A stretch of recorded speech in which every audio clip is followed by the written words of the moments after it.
మీ favourite feel good cinema ఏదో ఒకసారి కింద కామెంట్ చేస్తారా? ఇక మ్యాటర్ లోకి వచ్చేస్తే కాదలిక్క నిర్మూలై ఇది ఒక తమిళ సినిమా. చాలా సెన్సిటివ్ పాయింట్ తీసుకున్నారు. ఇప్పుడు ప్రపంచం మొత్తం బాధపడుతున్న ఇష్యూ ఇదే అనమాట. అదే పిల్లలు పుట్టలేదు అని కొందరు బాధపడుతుంటే పాపులేషన్ పెరిగిపోతుంది, నో కిడ్స్ అంటూ కొందరైతే హడావుడి చేస్తుంటారు. ఇలాంటి మెంటాలిటీస్ అండ్ లవ్ ఫెయిల్యూర్ అయిన హీరో అండ్ హీరోయిన్ మధ్య ఎటువంటి విషయాలు జరుగుతాయి, అసలు హీరోయిన్ మ్యారేజ్ ఎలా ఫెయిల్ అయింది, ఇలాంటి ఇంట్రెస్టింగ్ పాయింట్స్ తో అయితే సినిమా అయితే నడుస్తుంటది అనమాట. ఇలా ప్రతిదీ కాస్త ఫ్యాంటసీ కాన్సెప్ట్ లాగా అనిపిస్తుంది కామన్ ఆడియన్స్ కి. ఐ మీన్ కామన్ గా ఇండియాలో ఏవైతే ఆపోజిట్ గా ఉంటాయో వాటన్నిటిని కూడా చాలా సింపుల్ గా జరుగుతున్నట్టుగా చూపిద్దాం ట్రై చేస్తా ఉంటారు డైరెక్టర్ అనమాట. అంటే ఎలాంటిదంటే పెళ్లి కావాలి కానీ పిల్లలు వద్దనడం, పెళ్లి వద్దు కానీ పిల్లలు కావాలనడం, ఇలా ప్రతిదీ కూడా సొసైటీకి ఆపోజిట్ గా తీసుకుంటారు. స్టిల్ ఒక మంచి ఫీల్ గుడ్ సినిమాని అయితే తీయగలిగారు అనిపించింది.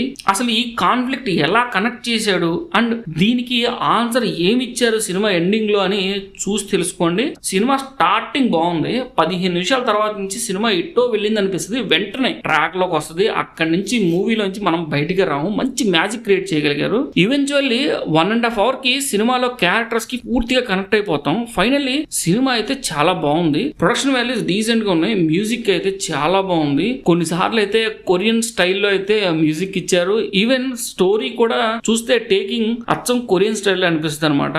ఒక సాంగ్ వస్తూ ఉంటది, నాకైతే సాంగ్ చాలా బాగా నచ్చింది. క్యారెక్టర్స్, స్టోరీ సెటప్ మనకి కనెక్ట్ అవడానికి అయితే కొద్దిగా టైం పట్టింది, కానీ కనెక్ట్ అయిన తర్వాత ఇది ఒక వెబ్ సిరీస్ లాగా ఫీలింగ్ వస్తుంది అనమాట. ఇది ఒక మంచి అటెంప్ట్ అని చెప్పాలి. ప్రతిదీ బోల్డ్ గా అనిపించింది నాకు. హీరో తీసుకునే చాయిస్లు కానీ, హీరోయిన్ తీసుకునే చాయిస్లు కానీ అన్ని బోల్డ్ గా అనిపిస్తాయి. కాసేపటి వరకు మనం దాన్ని యాక్సెప్ట్ చేయలేం, కానీ వన్స్ యాక్సెప్ట్ చేసిన తర్వాత అదొక బ్యూటిఫుల్ లవ్ స్టోరీ చూస్తున్న ఫీలింగ్ అయితే నాకు వచ్చింది. ఉన్నాయిలేండి, కొన్ని విషయాలు ఉన్నాయి, అవి మీరు సినిమా చూసి తెలుసుకోండి. ఓవరాల్ గా డైరెక్టర్ టాలెంట్ వల్ల మూవీ అయితే వర్కౌట్ అయింది అనిపించింది. కొద్దిగా అటు ఇటు అయినా సినిమా అయితే అట్టర్ ఫ్లాప్ అవుద్ది. అలాంటి కాన్సెప్ట్స్ ఉన్నాయి. ఈ సినిమా నెట్ఫ్లిక్స్ లో తెలుగులో అవైలబుల్ గా ఉంది. ఛానల్ అయితే మీరు ఇంతవరకు సబ్స్క్రైబ్ చేసుకోకపోతే వెంటనే సబ్స్క్రైబ్ చేసుకుని నోటిఫికేషన్ బెల్ కూడా యాక్టివేట్ చేసుకుని తప్పకుండా మీ ఫ్రెండ్స్ అండ్ ఫ్యామిలీస్ కి మన ఛానల్ అయితే సజెస్ట్ చేయండి.